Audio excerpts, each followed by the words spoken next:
Yo, what is good, everybody? It is your boy Golden Falls, Golden What Ifs, whatever you want to call me, and I'm back. This is What If Deku had a Grim Reaper quirk, and yes, it's another freaking movie. You know what I decided?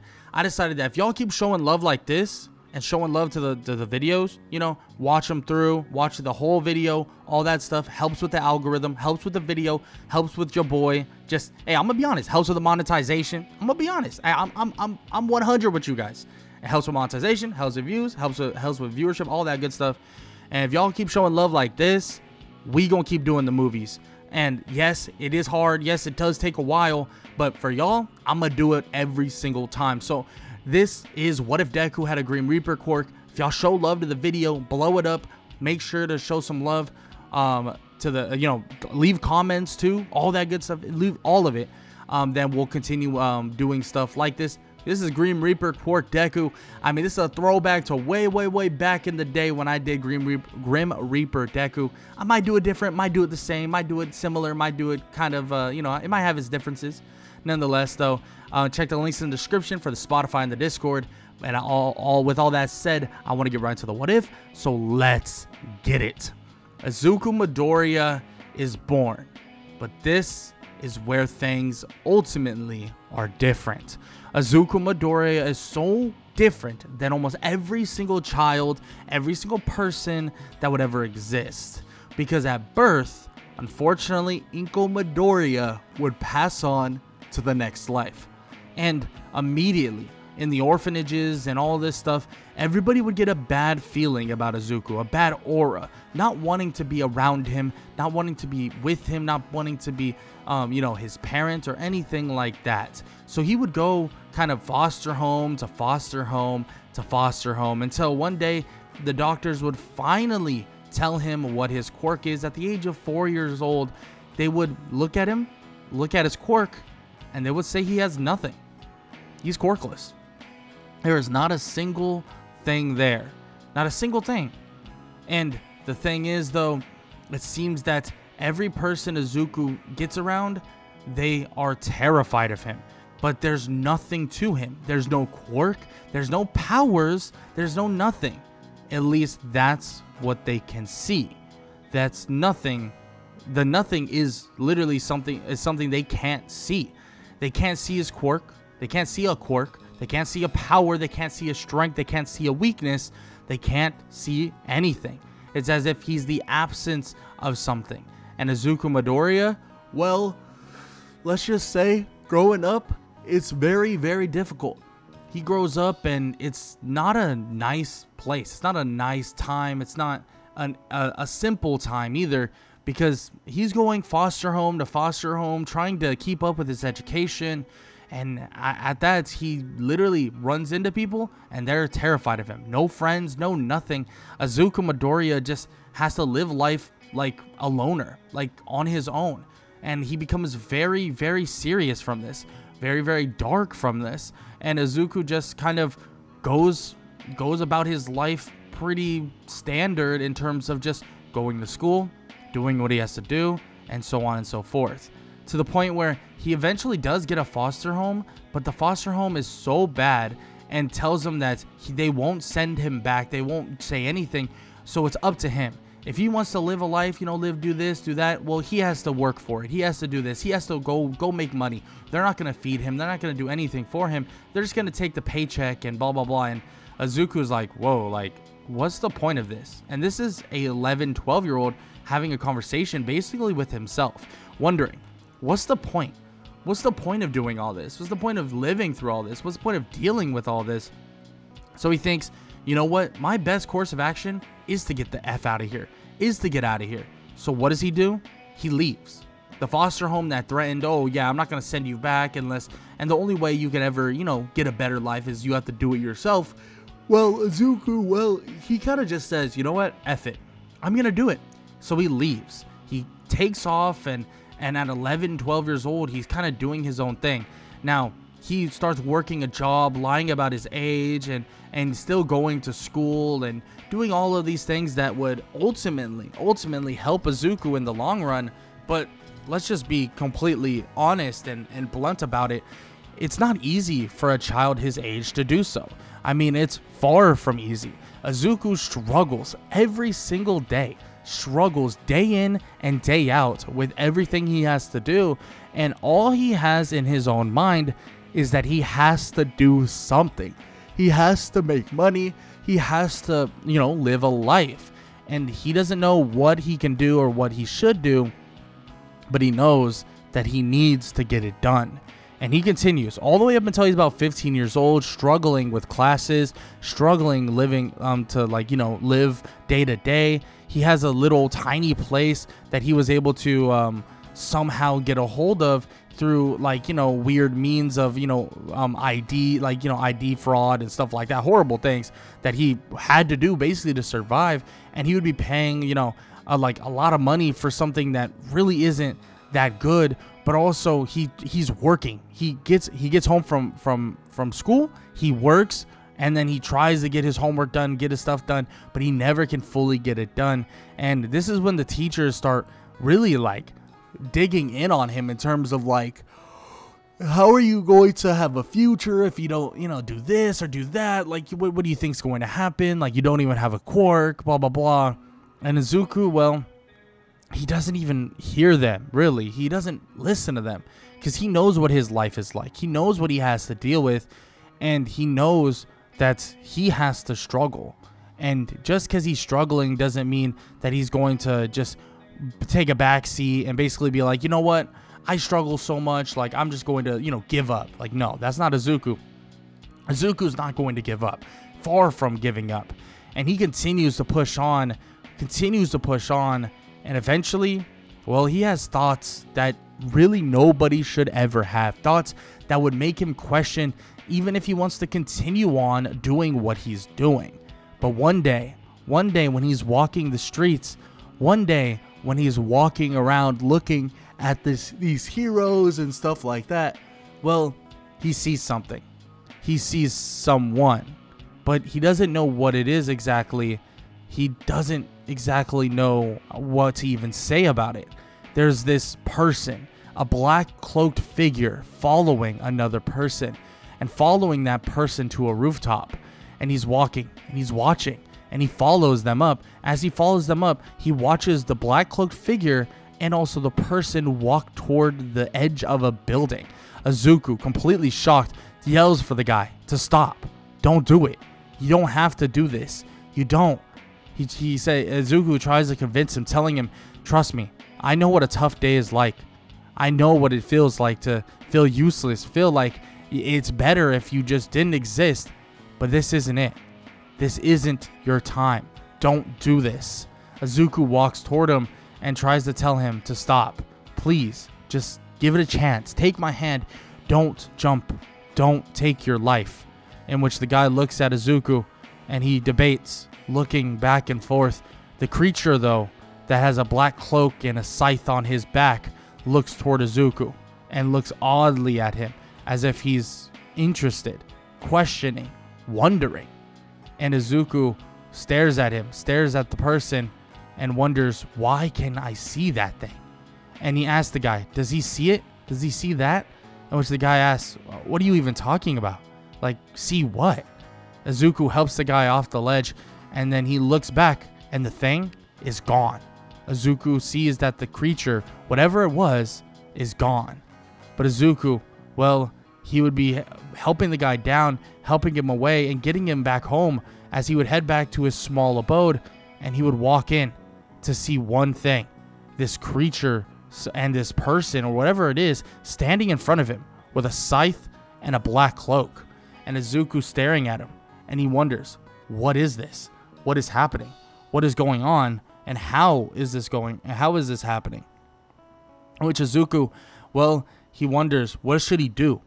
What is it doing? It's just standing there as it walks up to Izuku and walks straight through him. Izuku looks behind him and the thing is gone once again, but Izuku sees that he's wearing that black cloak and has the scythe strapped to one of the side of his back.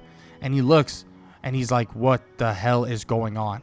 Seriously, what is going on?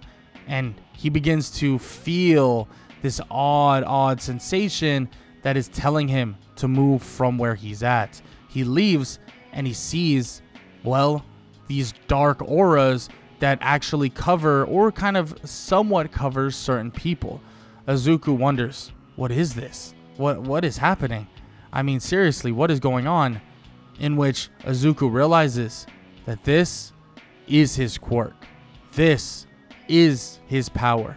He is the Grim Reaper. He wonders, but a hero, a real hero doesn't do this. He doesn't kill. He doesn't reap for souls. He doesn't do something like that.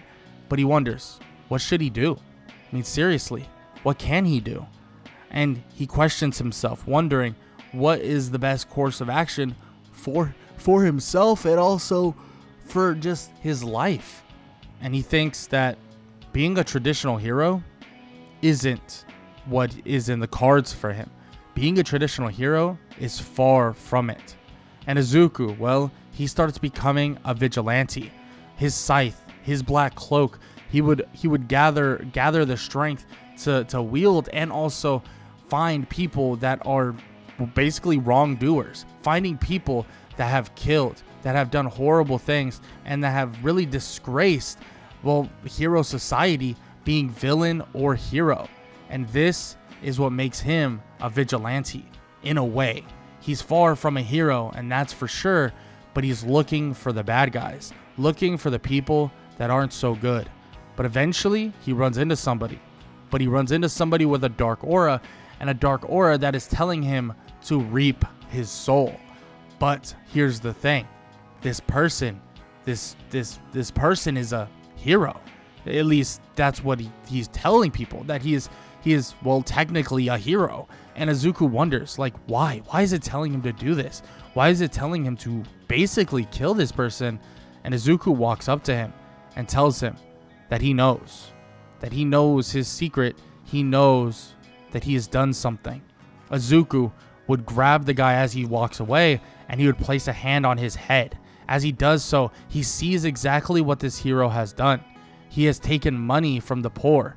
He has taken just advantage of others that really could not do much against him because of his hero status.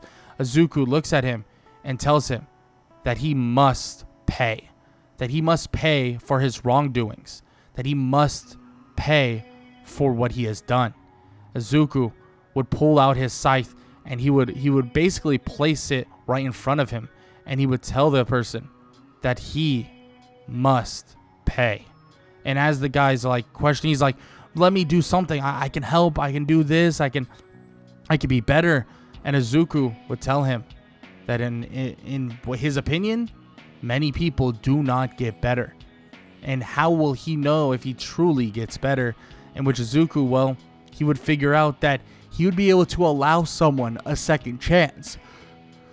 But the way it works is that he will know if that second chance gets abrupted and if that second chance was truly utilized. And he decides. He smacks the guy basically with his scythe, and he would slice basically the front part of his chest, and he would tell him that now he will have to walk the path of a hero, a true hero. And if he doesn't, well, let's just say that he will know, and that I will be back. Izuku would then kind of leave the guy alone, and he would be shocked, wondering that, well, what is he supposed to do? Like, I mean, this is insane. Like, this guy, he's a psychopath, right? He's not gonna know if I do anything. But days later, well, the guy would die. The guy would pass on, found dead in his home. And the reason for it, it seems like that same cut was deeper than normal. That same cut grew deeper as, well, he became a worse and worse person. And Izuku realizes quickly what his goal is, what his goal of his entire powers are, and that is to change this society forever. And Izuku, he does just that. He continues giving people second chances, trying to change them first, but reaping their souls second, taking their lives away and making them pay for what they have done. mostly villains. In fact, heroes are not actually the mainstay of Izuku's kind of death bringing kind of culture. They're not the actual mainstay of it all. Now, there are some really bad heroes that Izuku will eventually run into, but for now, a lot of them are just villains. Villains that have done bad things, villains that have been given second chances, but some who squander those second chances very, very quickly. And Izuku continues to do this. And eventually there's a hero that gets on his case. A hero that eventually tries to look for what is going on. It seems like every single one of these occurrences happen during the nighttime, but every single one has a slash in their chest. One singular slash that looks, in all honesty, not deep enough to end the life of anybody, but it is killing them. So Shota Aizawa, other known as Eraserhead, is trying to figure out what is going on, trying to figure out who is doing this. And he has stakeout after stakeout, trying to basically watch villain after villain during this time. And eventually he would catch him. Eventually he would find and watch Izuku do what he does, putting a slash in the chest of said villain and telling him that he has a chance to redeem himself. But redemption, if not redeemed, or if he does not truly redeem himself, then he falls short of that true redemption, then he will have his soul reaped and he will go on to the next life. And he better hope that he does get another chance, a third chance, when he is reborn. Izuku would walk away from that person and the guy would cower, running away, and Aizawa would stop Izuku in his tracks. Izuku would tell him that he has no business with him, that he is a good hero, a hero that does well, a hero that teaches the future generations, a hero by the name of Shota Aizawa, other known as Eraserhead, in which Aizawa is freaked out. How do you know that? And you're just a kid. What are you doing? Izuku tells him that he's doing something that keeps this world in balance, keeps the society in balance, keeps the hero society in all check. And Aizawa says that killing isn't the answer, in which Izuku says that that's not what he's doing. If anything, they are allowing themselves to be killed, that they are the reason they are being killed. In which he says he is no necessarily a vigilante, but he does know that these people are far from good. He's not going for people that are just your ordinary typical person. These are villains. These are people that are bad people. In which eventually Aizawa brings up that basically like the two heroes that he actually ended up killing, and Izuku throws him their files. The files that basically say all of these horrible things that they have done, all of these horrible things that, basically that those heroes have done. And Aizawa's in shock to see that he has all this information. How does he have all this information? Which Izuku says that that's his powers. Now, if he doesn't mind, he has to be leaving now. In which Aizawa says no, he can't let him leave, and tries to cancel his quirk. And Izuku shakes his head that his powers is not necessarily a quirk, as shadows and darkness would surround Izuku, and he would be gone without a second thought, and everybody would be watching in complete and utter shock.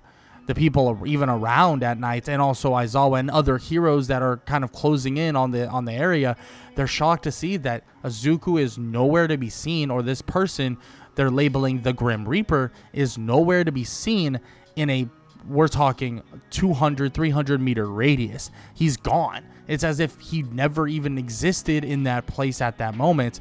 He was just gone instantly. And, well, let's just say over the course of a couple months, this continues to happen. Villain after villain, but some even become better people and continuously become better people.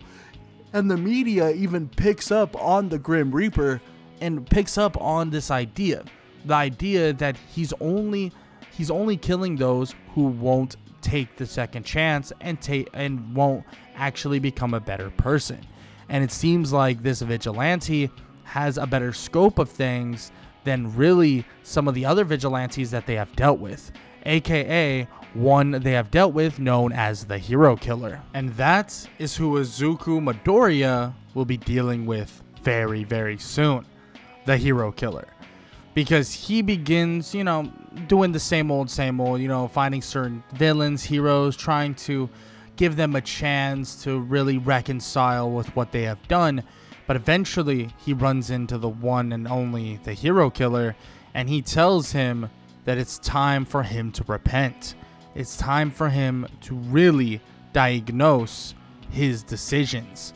And the Hero Killer, he says that he did nothing wrong, that he has done nothing wrong. He has executed those heroes who are fake, who are blasphemous, and who aren't true heroes like All Might. In which Izuku tells him that he has had his fair share of heroes that have done wrong, but it does not mean just because heroes are not exactly like All Might, it doesn't mean they're not good heroes. It doesn't mean that they're not solid heroes. It doesn't mean they're not helping society. So he tells the Hero Killer once again that he has a chance to repent, to learn, to not allow himself to do these such things anymore. But of course, the Hero Killer denies this and says that if he wants a fight is what he will get. And he begins to attack Izuku. Izuku dodges and swiftly dodges through the darkness as he slices toward the Hero Killer with his scythe. It's blocked slightly, and they continue this onslaught of attacks. Izuku dodging every single slice that would cut through his body, but also the Hero Killer blocking every slice that would cut through his body. A fight would ensue for a while, 5 to 10 minutes of just all-out fighting, and eventually Izuku, well, he would close the distance, taking a slice from the Hero Killer on his arm, but grabbing the Hero Killer by the face, slamming him into the ground, and making it so the Hero Killer now has to see everything that he's done, every wrongdoing he's committed in one foul swoop. And Izuku, well, he sees them all as well. The Hero Killer's eyes would open wide, and he would struggle to his feet, and Izuku would tell him that he has one chance. The cut that he has laid upon his chest will give him an opportunity to be better, to do better, and to truly be a better person. And immediately the Hero Killer sees it now. He sees that this person, Izuku Midoriya, the one that stands in front of him, not only is the Grim Reaper, but he is the embodiment of death, the embodiment of something that many fear forever. But that's not the only thing that is terrifying about him. What's terrifying is that he allows somebody like him to become better. How could he not take that opportunity? How could he not think about that opportunity? And the Hero Killer, well, he thinks about it, and he goes to look at Izuku once again, but Izuku is gone, like the absolute wind, gone in the darkness. Izuku disappears, and the Hero Killer walks off on his own. As he walks off, he continues to look at a list of heroes that he's supposed to go after next, but he throws the list in the trash, and he begins to walk to the nearest police station, and he turns himself in. Turning himself in, saying that he no longer feels that this idea of him being a vigilante, this idea of him carving out hero society from the bad apples of being heroes, he feels that it no longer has value. It no longer matters the way it used to once upon a time. And well, he now has come to the conclusion that he can now put himself behind bars and maybe help those who truly need it in the future. But right now, there is no future to be upheld from him. He just takes the responsibilities on the chin and takes the idea of him being, a bad person to actual light. And he no longer, well, continues his kind of journey of killing, slaying hero after hero. And for now, he stays behind bars, and Izuku sits on his couch wondering and watching a TV as he's basically displaying all of these things on his screen and thinking about the hero killer himself, what he has done, and his decision to put himself behind bars. Wondering if the hero killer himself will eventually become a big a big part of maybe the future of what's going to happen and the future of what's happening in general. This would eventually lead to him getting information about the one and only Shigaraki and the League of Villains, learning more and more about what they are, about what they can be, and what they are doing. Shigaraki and the League of Villains have basically crossed the line on too many occasions, and they were actually looking for the hero killer at this point to get some information, but also get him on their side, trying to get them to actually play their own part. And Izuku, well, he's looking for that said hero killer, looking for that said person that was looking for the hero killer, Shigaraki, Tomura Shigaraki, is a big component of a lot of the horrible things that go on in Japan, and he needs to repent. He needs to understand his wrongdoings, and he needs to know that he has fallen short of what society deems acceptable in this hero divided world. And he tries to find him, looking, searching, and trying to find him, but he can't actually find Shigaraki. He even would look to steal different information on where the whereabouts of Shigaraki could possibly be, and try to find kind of information on the possible landscape of where he could eventually attack once again. But after lacking a ton of information, lacking a lot of what's happening, he eventually would get just enough information about an attack that is about to ensue. An attack on a training camp that is for kids, a training camp that is for young heroes trying to get stronger, better, and become more competent heroes. Izuku would arrive at that training camp and would be waiting on a nearby mountain, waiting in basically out of sight, entirely covered and enshrouded by shadows. Izuku would be waiting for the approaching kind of League of Villains, whoever it is, and he waits for a while and waits for quite a bit. And eventually, well, there are Nomus that eventually show up. Nomus that show up with many other people as well. It's not just Nomus, it's other kind of people too. Dabi, you have Twice, and you have many others as well, including someone by the name of Shigaraki. Now, Shigaraki has basically arrived to actually kidnap and or hurt a ton of these people, a ton of these these heroes and or heroes in training. And Izuku, well, he starts with one person that is actually about to attack a little kid. That person is Muscular. And, well, Izuku refuses to allow him to lay a finger on this little kid. The little kid is terrified, though, looking at a giant monster of a man fighting an actual guy with black clothing and looking like the Grim Reaper with a scythe. I mean, it's terrifying nonetheless. And, well, Izuku actually and obviously wins the fight, slicing into the man and not actually allowing him to gain that basically next step, and not gain the chance to even repent, because he can tell that this person just loves the thrill of hurting those who are weak, and loves to hit and hurt those who can't protect themselves. So Izuku refuses to allow him to continue, and refuses to allow him to stay put, and Muscular's body begins to deteriorate and soak into the land itself. Izuku helps the kid out and helps him get back to safety. And when Izuku arrives, he would actually even see, Aizawa and also some other people he has seen kind of somewhat recently trying to trail him.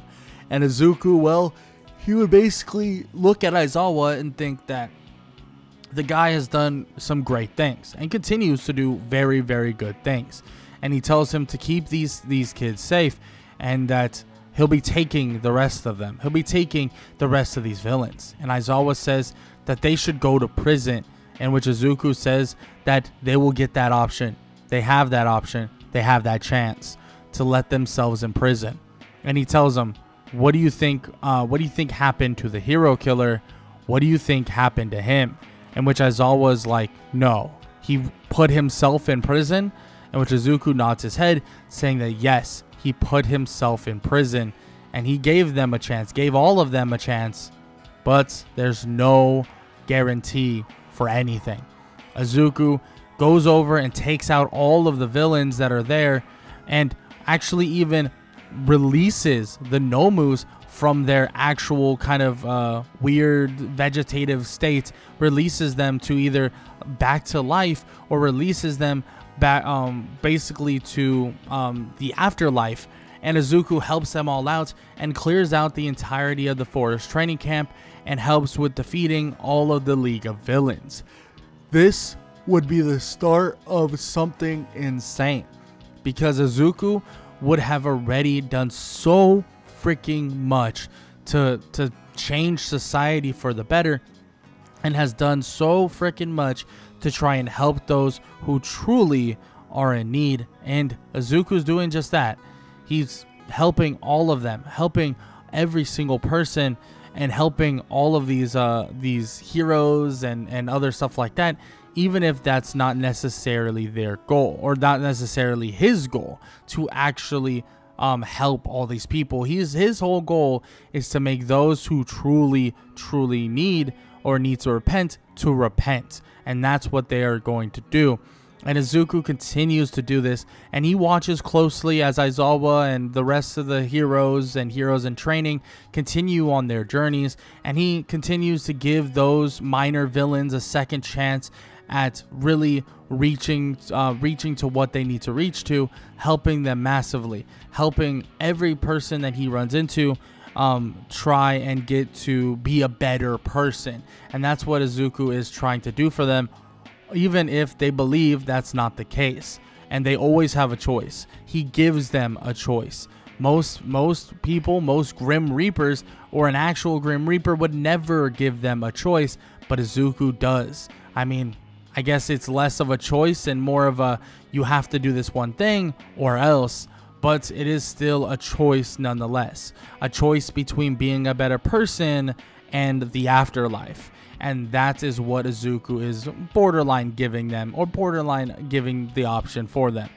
Now, with all that said though, Izuku would continue, taking out his villain after villain and working with different situations, but eventually would run into someone else that he's been actually looking for quite a while.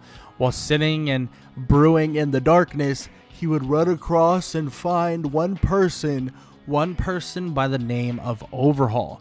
And Overhaul is being confronted by Mirio Togata, but there's someone else there.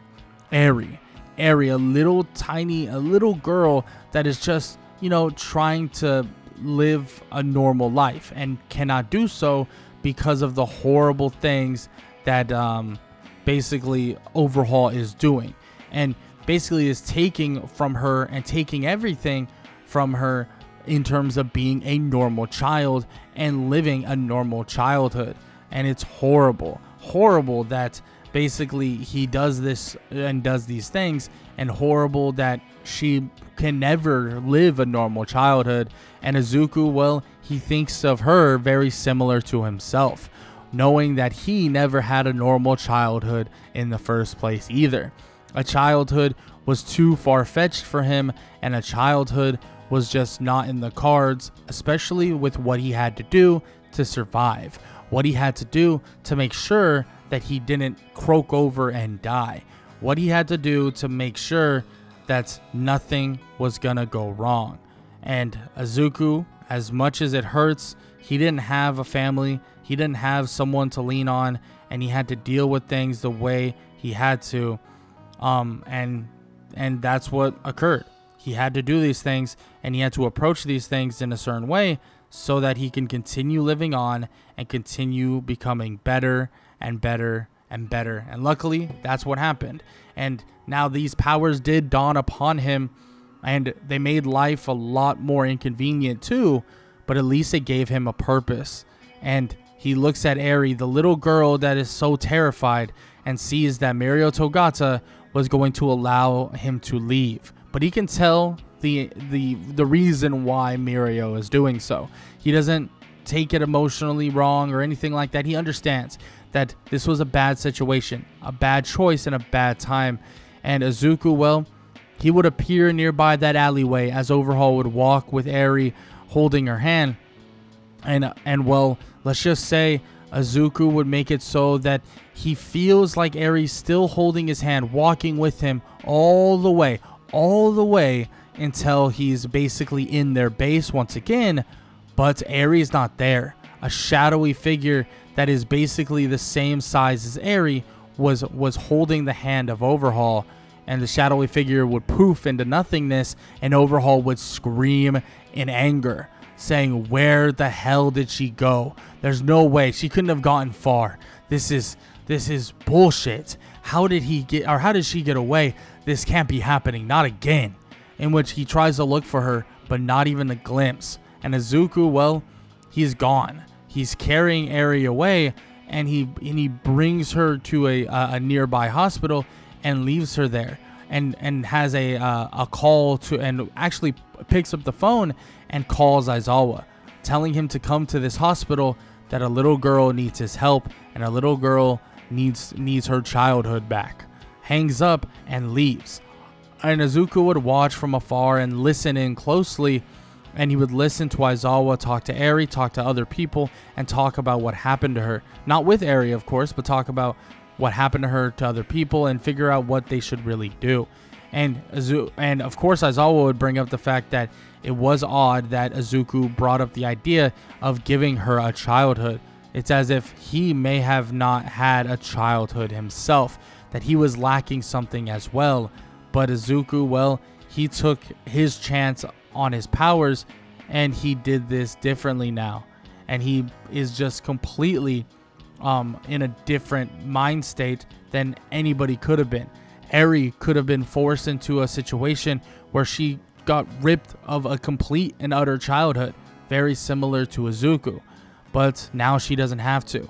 Izuku would watch Eri very closely, as they would take care of her. They would make her feel happy, make her feel loved, and all of these things, and eventually make her smile once again. And Izuku would just completely be mesmerized by the fact that she was able to at least capture her childhood once again. And of course, everything that normally happens with All For One and also All Might, he would watch as that fight would ensue as well, watching as the fight between them two would come to its climax. And before the heroes, were really prepared and ready for anything else, I mean, Izuku kind of upped the plans of defeating Overhaul a lot sooner than normal. So all of the fighting between All For One and All Might occur, and Izuku watches very, very closely. Watches as the fight ensues, and watches as everything goes on. And Izuku is basically just watching everything that's happening, and watches everything that's, that's occurring during this time. And basically, we end with Izuku finally watching just as everything unfolds, and finally watches as everything occurs, with All For One being put in prison, the League of Villains being either put in prison or, put into like a situation where they don't really, they don't affect anybody else. They're either dead or in prison. And, well, the only person really standing next is, well, the one and only Overhaul. And Overhaul himself, well, he'd be given the option to change. Izuku would confront him. As the heroes are about to invade the base of the Shihazaikai, he would look at Overhaul and tell him that he has a chance to turn himself in and everybody else here if he so chooses to do so. But if not, let's just say he will lose today. He will be ended today, and he will be behind bars no matter the situation. It doesn't matter if Izuku handles it. It doesn't matter if someone else does, but he will be behind bars, and that is a guarantee. And that is the harsh reality. And Izuku, well, he continues to kind of tell him this, but of course he doesn't listen. And Izuku shakes his head, and he cuts basically a slash into his chest, and he tells him that if he goes through with trying to not only get Eri back, but defeat these other heroes, well, let's just say he will not be the one he once thought he was. And when he leaves, Izuku leaves as Overhaul tries to even grab him. Tries to grab him and basically use his quirk on him. And Izuku would leave before anything would even happen. And he'd be gone. Just like that. Gone. And no one can even really figure out what even occurred, because Aizawa and them, they felt the presence of Izuku, but other than that, I mean, the kid was just out of there before anybody could really even see him, get a hold of him, figure out what's happening, nothing. So he was just out of there before anything even occurred. And well, that's the reality, is that Izuku helps them in a different way, helps them capture all of the villains here just in his own way. And Izuku, well, he continues to watch the entirety of this hero society unfold. He watches very, very closely, and he knows that he helps to the large degree, helps with villain after villain being kind of changed and stopped, but eventually a giant creature, the last creature and the last really villain Izuku will be dealing with, is Gigantomachia. But before Gigantomachia could even lay siege to the country of Japan, before he could even lay siege to Japan, Izuku is already there dealing with the Gigantomachia. Many others who have been looking and trying to find where Gigantomachia is located actually eventually find him to watch as Izuku stands there in front of Gigantomachia, calming him down and separating him from the monster and the man. And he allows him to go off and allows him to either be the person he once was, being, helpful to society here on out, or go on to the afterlife and enjoy what awaits him. Izuku tells him that it was not his fault, that it was not his choice, and it was, a situation he could not unfold. And the absolute, let's just say the absolute kind of basically want, or you could say the absolute want to help All For One, there was a reason for this. The absolute want was, all because of one thing and one thing only, was because he was absolutely brainwashed. And that's what he needs to understand. And that's okay. He gets it.